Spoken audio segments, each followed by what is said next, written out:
This is ninth lecture of the chapter Electromagnetic Induction and AC Current. I am going to start the topic circuit theory. This is one of the very important topic. Try to practice more here. Very important. So suppose now in circuit theory, mainly we will use three component circuit element. One is resistance, second is capacitor, third is inductor. Okay. So जो chapter जो current electricity से हम लोग का दो component है, current electricity electrostatic से resistance and capacitor, और मैग्नेटिज्म से क्या है, इंडक्टर है। मतलब कॉम्बाइन है, इलेक्ट्रिसिटी एंड मैग्नेटिज्म का पूरा कॉम्बाइंड मतलब फाइनल एप्लीकेशन पार्ट है। तो जैसे हम लोग मान लेते हैं कि एक रेजिस्टेंस से प्योर रेजिस्टिव सर्किट, मतलब सिर्फ एक रेजिस्टेंस। पहले हम लोग एक रेजिस्टेंस लगाने से क्या होगा, फिर कैपेसिटर, फिर इंडक्टर इंडिविजुअल स्टडी करेंगे, फिर तीनों मिला के क्या होगा उसको स्टडी करेंगे, फिर उसका रियल लाइफ यूजेस क्या है। ओके, सो जैसे यहाँ पे जो सिग्नल है that is V is equal to V naught sine omega t. Already आपको मालूम है, मैं लास्ट वीडियोज वगैरह में ऐसे करंट ऐसे वोल्टेज बताया था, उसका इक्वेशन क्या है। तो ये रेजिस्टेंस से तो मान लेते हैं कि ऐसे करंट जा रहा है। हाँ, यहाँ पे मैंने एक ही डायरेक्शन दिखाया, लेकिन ऐसे करंट का एक पार्टिकुलर टाइम में एक डायरेक्शन होता है, लेकिन एसी करंट का डायरेक्शन कॉन्टिन्यूअसली क्या होता है, चेंज होता रहता है। एक बार पॉजिटिव, एक बार negative, positive negative, positive negative, मतलब साइमल्टेनियसली डायरेक्शन क्या हो रहा है, चेंज होता है। तो इस केस में अगर मैं मान लेते हैं कि किरचॉफ्स लॉ अप्लाई करूंगा ना, किरचॉफ्स लॉ, तो क्या होगा पूरा लूप के लिए V minus R is equal to क्या होगा, 0। तो V is equal to I R, तो I इज इक्वल टू क्या होगा, V बाय आर। तो in place of V I can write V naught sine omega t by R. तो I is equal to V naught by R sine omega t. V naught by R, देखो R is constant, V naught is also constant, तो V naught by are का जगह हम लोग लिख सकते हैं I नॉट। I नॉट मतलब पीक करंट। हाँ, एक बात याद रखना, हाँ थोड़ा देर में उसको बताते हैं, ठीक है। ये हो गया आपका I is equal to I naught sine omega t इस सर्किट के लिए, ठीक है। और V is equal to V naught sine omega t. तो ये दोनों में देखो आप, करंट में भी ओमेगा टी है, ओमेगा टी मतलब थीटा है, और वोल्टेज में भी ओमेगा टी है। मतलब फेज डिफरेंस हम लोग एक टॉपिक पढ़ना होगा, ये इंपॉर्टेंट है। फेज डिफरेंस मतलब phase of voltage minus phase of current. So ये भी ओमेगा टी में है, ये भी ओमेगा टी में है, तो क्या है, 0 है, मतलब current is phase with potential. इस केस में प्योर रेजिस्टिव सर्किट में करंट का फेज एंड वोल्टेज का फेज क्या है, सेम है। ओके, सेम है। सो हम लोग फेजर एक डायग्राम है, फेजर डायग्राम बनाना है। जैसे मान लेते हैं कि ये टाइम का सथ, ठीक है। एक हम लोग का जो पीक वैल्यू है उसका ये ग्राफ है, मतलब length of arrow peak value देता है, length of arrow peak value of current, sorry peak value of voltage and peak value of current भी मैंने दिखाया एक ही लाइन में, क्योंकि दोनों का डायरेक्शन क्या है, सेम है। इस केस में सेम है। अभी देखो वो एक्स एक्सिस के साथ ओमेगा टी एंगल में रखा है, मान लेते हैं थीटा एंगल में है। तो इस V नॉट बा I नॉट का जो y कंपोनेंट होगा that is V naught sine omega T and I naught sine omega T. ये वोल्टेज का कंपोनेंट है, करंट का कंपोनेंट है। तो projection of y axis voltage का क्या है, V naught sine omega T. इसको हम लोग इंस्टेंटेनियस वैल्यू बोला जाता है, इंस्टेंटेनियस। ये तो पीक वैल्यू है, ये क्या है, इंस्टेंटेनियस वैल्यू है, इंस्टेंटेनियस। तो instantaneous voltage and instantaneous current, उसका भी दोनों का डायरेक्शन क्या है, सेम है, ठीक है। सो इस डायग्राम को हम लोग सिंपल तरीके से यहाँ पे बना सकते हैं, सिंपल तरीके से। न्यूमेरिकल आएगा तो हम लोग सिंपल डायग्राम ही चाहिए होगा। इतना याद रखना, करंट का पीक वैल्यू और वोल्टेज का पीक वैल्यू का डायरेक्शन क्या है, सेम है इस केस में, प्योर रेजिस्टिव सर्किट में। एंड करंट का इंस्टेंटेनियस वैल्यू एंड वोल्टेज का इंस्टेंटेनियस वैल्यू भी क्या है, सेम है। तो उसके बाद वेव डायग्राम, ये फेजर डायग्राम हो गया, और ये क्या है, wave diagram. Actually phasor diagram individual आपको नहीं चाहिए। जब हम लोग एलसीआर मतलब रेजिस्टेंस, कैपेसिटर और इंडक्टर तीनों एक एक सर्किट में रहेगा ना, हमें जो इंडिविजुअल स्टडी कर रहे हैं, तब हम लोग कंबाइंड फेजर डायग्राम चाहिए, that is important for board examination. Okay, so जो वेव डायग्राम होगा, वेव डायग्राम ये अब मान लेते हैं कि टाइम का साथ वोल्टेज कैसे चेंज हो रहा है। ये हो गया जो कंटिन्यूअस लाइन है, वो V naught sine omega t मतलब वोल्टेज का इक्वेशन है। अभी देखो एक बात याद रखना, ये जो I नॉट है, I नॉट या V नॉट बाय आर है, मतलब V नॉट से थोड़ा कम है। करंट का वैल्यू यहाँ पे भी आप देख सकते हो, करंट का वैल्यू वोल्टेज से थोड़ा सा कम होगा, रेजिस्टेंस से डिवाइड हो रहा है।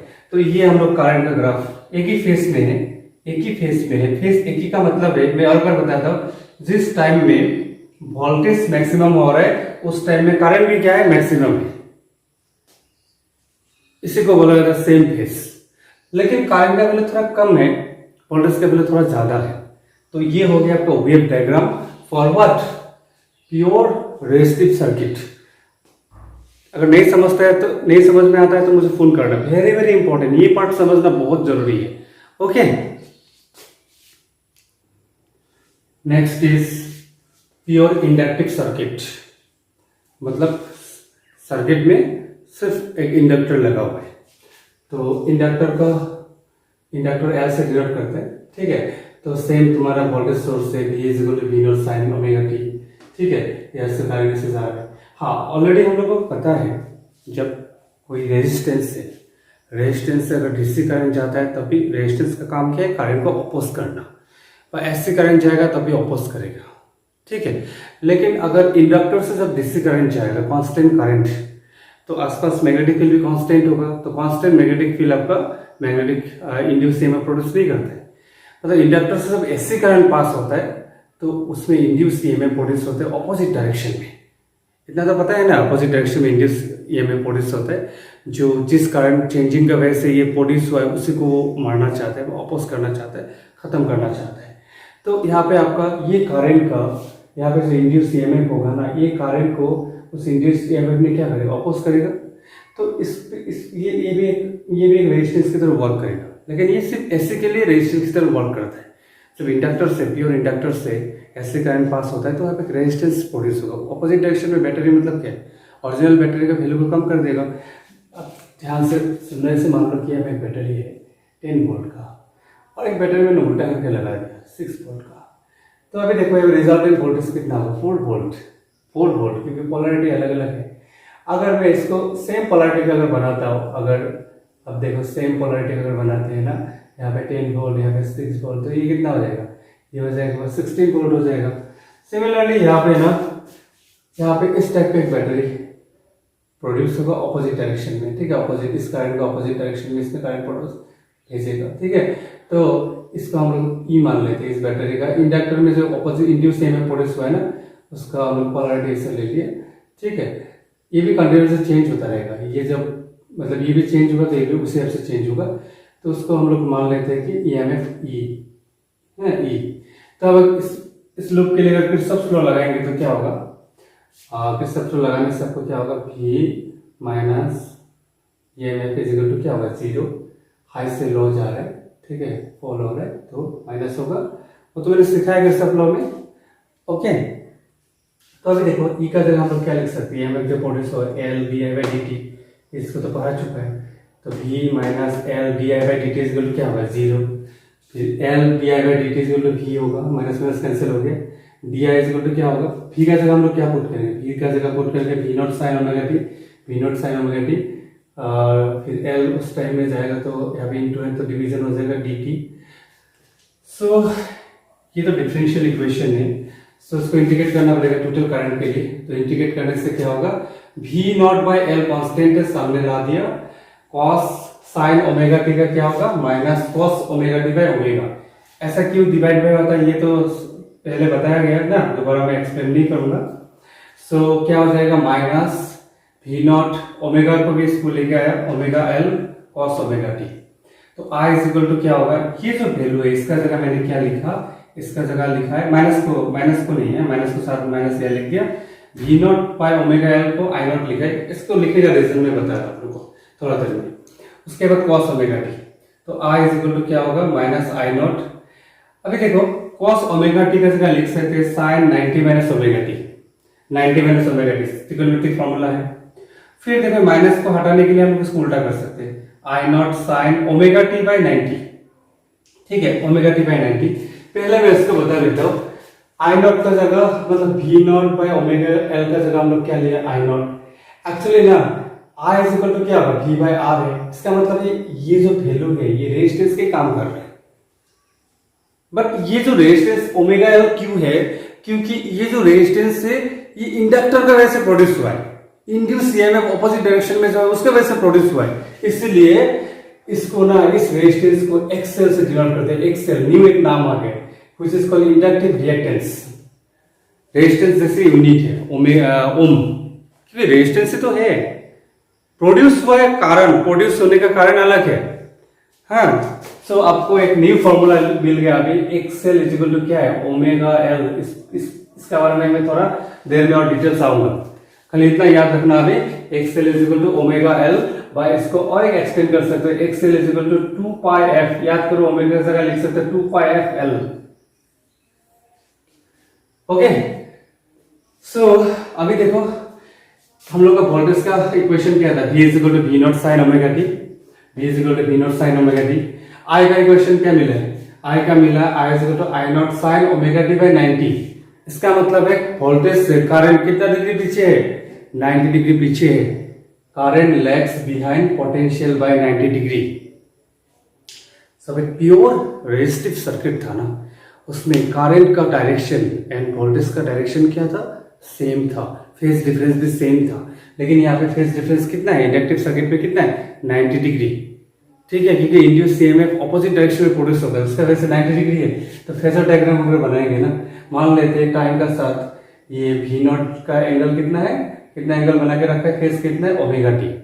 अब एक वोल्टेज से करंट 90 डिग्री में पीछे है, तो ये करंट का डायरेक्शन हो जाएगा, मतलब ये एंगल कितना है, 90। ठीक है, उसको सिंपल करके आप बना सकते हो, ये अगर वोल्टेज है, ये क्या हो जाएगा, करंट। तो प्योर इंडक्टिव सर्किट में करंट एंड वोल्टेज कितना डिग्री में है, फेज डिफरेंस कितना है, 90 डिग्री, 90 डिग्री है। सो वेव डायग्राम बना सकते हैं। अभी देखो जहां पे करंट मैक्सिमम है वहां पे वोल्टेज 0 है, तो वोल्टेज 0 से स्टार्ट किया, ये वोल्टेज का इक्वेशन है V naught sine omega t. लेकिन जहां वोल्टेज 0 है वहां पे करंट मैक्सिमम है, माइनस में, पीछे है तो माइनस में। ठीक है, तो यहां शुरू हुआ है। अभी देखो जहां पे वोल्टेज 0 है, जहां पे मिनिमम जा रहा है वहां पे करंट मैक्सिमम जा रहा है, मतलब दोनों का मैक्सिमम कितना है, 90 डिग्री। ऐसे तो वेव पर है, दोस्तों समझ में आएगा, करंट और वोल्टेज का बीच में तुम्हारा हमेशा कितना डिग्री का डिफरेंस है, 90 डिग्री का डिफरेंस। तो इसको खुद भी बना सकते हो।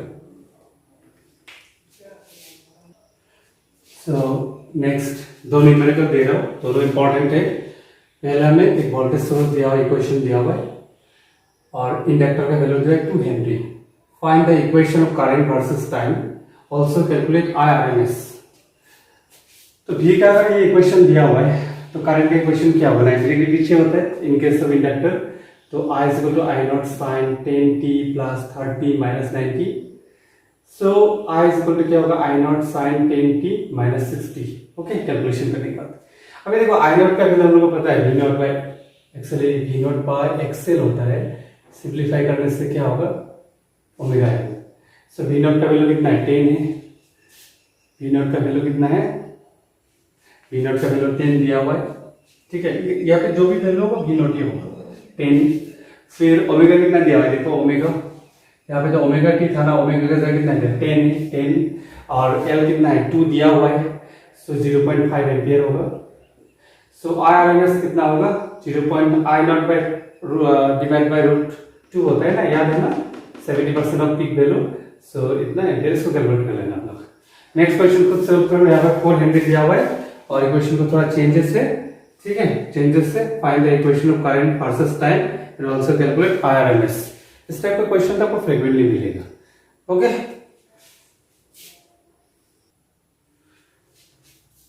So next is XL versus frequency. मतलब इंडक्टिव रिएक्टेंस, मतलब इंडक्टर का वैसे रेजिस्टेंस क्रिएट होता है, उसका साथ क्या रिलेशन है फ्रीक्वेंसी का। तो हम लोग को पता है XL is equal to omega L, omega से क्या पुट कर सकते हैं, 2 पाई एफ इंटू एल। तो एक्सएल वर्सेस फ्रीक्वेंसी क्या होगा, डायरेक्टली प्रोपोर्शनल है, क्योंकि पार्टिकुलर एल पे तो एल तो कांस्टेंट होता है ना, सो एल कांस्टेंट है, 2 पाई कांस्टेंट है, तो ये स्ट्रेट लाइन आएगा आपका, क्योंकि XL directly proportional to frequency. ऐसा भी देखो, ये जो एक्सएल जो है ना, हाँ ये पॉइंट को थोड़ा देर बाद समझाता हूँ। सेकंड देखो, अगर ये 2 पाई एफ का जगह क्या लिख सकते हो, ओमेगा। अगर मैं एक्सएल वर्सेस ओमेगा पुट करूं तभी तुम आपका स्ट्रेट लाइन आएगा, डायरेक्टली प्रोपोर्शनल थे। एल का वैल्यू क्या है, कांस्टेंट है। लेकिन ना अगर करंट कांस्टेंट है, करंट अगर कांस्टेंट है तो फ्रीक्वेंसी कितना है, 0। फ्रीक्वेंसी का मतलब क्या है, रिपीटेडली चेंज हो रहा है, plus minus, positive cycle, negative cycle, positive cycle, negative cycle, same चीज बार बार क्या हो रहा है, रिपीट हो रहा है। तो डीसी करंट के लिए आपको फ्रीक्वेंसी 0 है, तो एक्सएल क्या होगा, 0 होगा। और एक बात ध्यान देना कि करंट जो चेंज हो रहा है ना, कितना स्पीड में, कितना पार्ट सेकेंड में, कितना बार पाल्स चेंज कर रहा है, कितना बार पाल्स चेंज कर रहा है, that is depend on frequency. तो फ्रीक्वेंसी ज्यादा होगा तो करंट भी जल्दी जल्दी चेंज होगा, तो फ्लक्स भी बहुत जल्दी जल्दी चेंज होगा, तो इंड्यूस ईएमएफ भी ज्यादा प्रोड्यूस होगा, तो रेजिस्टेंस भी क्या होगा, अपोजिट डायरेक्शन में ज्यादा प्रोड्यूस होगा। तो एक्सेल इसका पर डिपेंड होता है, फ्रीक्वेंसी का पर डिपेंड होता है। एक्चुअली ना ये मैक्सिमम कॉन्सेप्ट इंजीनियरिंग रिलेटेड है। आपका क्लास में ना डिटेल्स कॉन्सेप्ट समझाना इट्स वेरी डिफिकल्ट। ये आपका ऊपर मिलने डिपेंड होगा, आप कितना टाइम दे रहे हो। मैं तो पढ़ाने के लिए बहुत कंटेंट पढ़ा सकता हूँ, बहुत कंटेंट, बहुत है, इसका वास्ट कॉन्सेप्ट है। तो आपका लेवल में इसको ना, और एक बात है कभी कभी एंट्रेंस में थोड़ा सा डिप लेवल में क्वेश्चन आ जाता है, क्योंकि इसका कॉन्सेप्ट से शुरू है हुआ है, आपका शुरुआत हुआ है जस्ट, आगे बहुत है, इंजीनियरिंग वगैरह में पढ़ोगे तो बहुत ज्यादा होगा। तो आप समझ के डिप्लोमेटिकली जितना भी सीखो क्लियरली सीखो। ओके, सो फ्रीक्वेंसी डीसी के लिए फ्रीक्वेंसी 0 है तो एक्सएल भी 0 है। तो एक न्यूमेरिकल करो, फाइंड द इंडक्टिव रिएक्टेंस, मतलब एक्सएल का वैल्यू निकालना है, of an inductor value is given L is equal to H connected to an AC of frequency 50 hertz. Very easy question, लेकिन बोर्ड में ऐसे टाइप का क्वेश्चन आता है, एंट्रेंस में भी आता है, लेकिन बोर्ड में भी इजी क्वेश्चन दिया है इससे। नेक्स्ट इज प्योर कैपेसिटेटिव सर्किट, मतलब सर्किट में सिर्फ एक कैपेसिटर लगा हुआ है, तो ये तो सेम ही है, V is equal to V sin omega t, और ये कैपेसिटर का पॉजिटिव प्लेट, ये नेगेटिव प्लेट। सो कैपेसिटर में ना, कैपेसिटर में हम लोग कैपेसिटर्स का फॉर्मूला मिला था C is equal to Q by V। So V is equal to कितना होगा, Q बाई C, मतलब इसको भी तो वोल्टेज डिफरेंस होगा, वोल्टेज डिफरेंस जो अपोज कर रहा है, देखो ध्यान से देखो, इस करंट को क्या कर रहा है, और ये करंट का डायरेक्शन है तो अपोज कर रहा है। ठीक है, ये अगर लूप ले लिया तो यहाँ का वोल्टेज V या माइनस, यहाँ पे वोल्टेज ड्रॉप कितना है, अपोजिट डायरेक्शन में, तो है ना, हाई से लो जा रहा है, माइनस होगा Q बाई C, तो V is equal to Q by C है। देखो किरचॉफ लॉ का प्रीवियस जो कॉन्सेप्ट है उसको आपको चाहिए यहाँ पे, तो Q इज इक्वल टू क्या होगा, CV, तो Q is equal to C, V का जगह क्या लिखेंगे, V naught sine omega t, V naught sine omega t।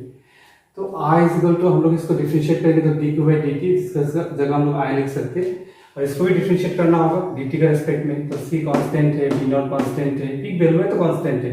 Capacitance का वैल्यू पार्टिकुलर कैपेसिटर के लिए वैल्यू क्या है, बनते हुए कांस्टेंट हो गया।